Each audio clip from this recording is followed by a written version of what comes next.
Hello friends. तो हम costing का नेक्स्ट लेक्चर स्टार्ट करते हैं।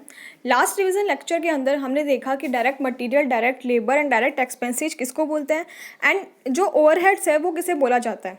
आज हम कॉस्ट शीट प्रिपेयर करना सीखेंगे, तो हम स्टार्ट करते हैं। सबसे पहले हमें क्या करना है, कॉस्ट शीट प्रिपेयर करने के लिए हमें कैलकुलेट करनी है प्राइम कॉस्ट।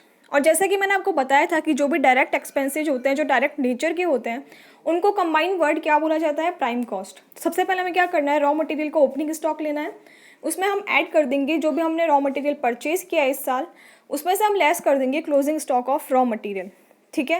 एंड इसमें से ही आपको एक इंपॉर्टेंट पॉइंट यहाँ पे ध्यान रखना है कि जो भी सेल ऑफ वेस्ट है उसको भी हम यहाँ से लेस करेंगे। मैं यहाँ पे सेल ऑफ स्क्रैप नहीं बोल रही, सेल ऑफ वेस्ट बोल रही हूँ। इसका इन दोनों में डिफरेंस क्या है, तो बेसिकली जो सेल ऑफ स्क्रैप है वो जब भी हमने मैन्युफैक्चर कर लिया उसके बाद में जो भी हमारे पास में स्क्रैप बच गया उसको हम अगर हम बेचें तो जो अमाउंट आएगी उसको हम बोलते हैं सेल ऑफ स्क्रैप। ठीक है। लेकिन सेल ऑफ वेस्ट किससे बोला जाता है, मैन्युफैक्चर करने के पहले हमने कुछ वेस्ट है उसको सेल किया है। मतलब मान लो कोई भी रॉ मटेरियल है वो कंटेनर्स में आ रहा है, अब वो जो कंटेनर्स है वो हमारे कुछ भी काम के नहीं है, तो वो हमारे लिए क्या हो गया, वेस्ट हो गया। अब उस कंटेनर को सेल आउट करने से अगर हमें कुछ अमाउंट रिकवर होती है तो हम उसको क्या बोलेंगे, सेल ऑफ वेस्ट। तो यहाँ पर इस लेवल पे हमें जो सेल ऑफ वेस्ट है वो लेस करना है, तो हमारे पास में क्या आ जाएगी, प्राइम कॉस्ट। इसके बाद में हम क्या करेंगे, इसमें फैक्ट्री ओवरहेड्स हैं वो ऐड कर देंगे। जैसा मैंने आपको बताया था कि फैक्ट्री ओवरहेड कौन से ओवरहेड होते हैं, जो फैक्ट्री लेवल के खर्चे होते हैं इनडायरेक्ट नेचर के, जिसमें indirect material, labour and expenses तीनों आएंगे।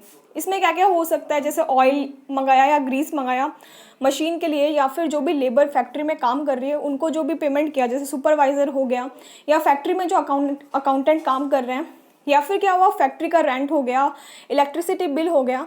तो बहुत सारे इनडायरेक्ट नेचर के एक्सपेंसेस जो रिलेटेड टू फैक्ट्री हैं वो यहाँ पर हम ऐड करेंगे। इसके बाद में हम यहाँ से लेस करेंगे सेल ऑफ स्क्रैप। तो जैसे मैंने आपको बताया सेल ऑफ स्क्रैप क्या है, आफ्टर प्रोडक्शन जो भी हमारा स्क्रैप बचता है उसको बेचने से जो अमाउंट रिकवर होती है उसको हम क्या बोलेंगे, सेल ऑफ स्क्रैप। तो हमारे पास में क्या आ जाएगी, ग्रॉस फैक्ट्री कॉस्ट। ठीक है। अब मान लो पिछले साल का कुछ वर्क इन प्रोग्रेस है जो बचा हुआ है, तो हम अज्यूम करके चलते हैं कि पहले हम क्या करेंगे, पिछले साल का जो भी वर्क इन प्रोग्रेस है उसको इस साल कंप्लीट करेंगे या फिर फिनिश्ड करेंगे। ठीक है। तो सबसे पहले हम ओपनिंग स्टॉक ऑफ WIP यहाँ पे ऐड कर देंगे। अब आफ्टर मैन्युफैक्चरिंग अगर कुछ WIP का स्टॉक बचता है, क्लोजिंग स्टॉक, तो वो यहाँ से लेस हो जाएगा। तो हमारे पास में क्या आ जाएगी, नेट फैक्ट्री कॉस्ट। अब अगर मान लो यहाँ पे WIP का स्टॉक नहीं है तो सीधा हम यहाँ पे ग्रॉस और नेट कुछ भी नहीं करेंगे, सीधा हम उसको बोलेंगे फैक्ट्री कॉस्ट। ठीक है। एंड फैक्ट्री कॉस्ट को एक और वर्ड बोला जाता है, उसको हम बोलते हैं वर्क्स कॉस्ट। ठीक है। तो इस तरीके से हमारे पास क्या आ जाएगी, नेट फैक्ट्री कॉस्ट।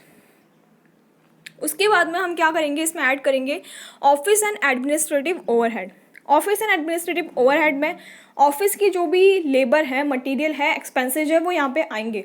मतलब ऑफिस का रेंट हो गया, इलेक्ट्रिसिटी बिल हो गया, अकाउंटेंट हो गया, या फिर स्टेशनरी जो काम आ रही है वो हो गई, या ऑफिस में जो भी हमारे मैनेजर है या डायरेक्टर्स है उनकी जो फीस है वो हो गई। तो इस टाइप के जो एक्सपेंसेज होंगे वो यहाँ से हम क्या करेंगे, ऐड कर देंगे। तो हमारे पास में क्या आ जाएगी, कॉस्ट ऑफ प्रोडक्शन। ठीक है। अब कॉस्ट ऑफ प्रोडक्शन मतलब क्या हुआ, इस साल हमने जो भी प्रोड्यूस किया उसकी कितनी कॉस्ट आई। अब ऐसा भी तो हो सकता है पिछले साल का कुछ फिनिश गुड्स हमारे पास पड़ा है तो हम उसको यहाँ पे ऐड कर देंगे, और इस साल जो फिनिश गुड्स का स्टॉक बचा है उसको हम यहाँ से लेस कर देंगे। तो हमारे पास में क्या आ जाएगी, कॉस्ट ऑफ गुड्स सोल्ड। ठीक है। इसमें हम ऐड कर देंगे सेलिंग एंड डिस्ट्रीब्यूशन ओवरहेड। तो सेलिंग एंड डिस्ट्रीब्यूशन ओवरहेड जो भी इनडायरेक्ट एक्सपेंसेज लगे सेलिंग एंड डिस्ट्रीब्यूशन के रिगार्डिंग, जैसे सैंपल हो गया, या फिर एडवर्टीजमेंट एक्सपेंसेज हो गए, या कलेक्शन चार्जेस हो गए, या सेल्समैन को जो भी कमीशन दिया वो हो गया, सैंपल्स हो गए। तो इस टाइप के बहुत सारे इनडायरेक्ट मटीरियल, लेबर या फिर एक्सपेंसेज जो सेलिंग एंड डिस्ट्रीब्यूशन से रिलेटेड है तो वो यहाँ पे हम ऐड कर देंगे। तो हमारे पास क्या आ जाएगी, कॉस्ट ऑफ सेल्स, और इसमें अगर हम प्रॉफिट ऐड कर देंगे तो हमारे पास में क्या आ जाएगा, सेल्स।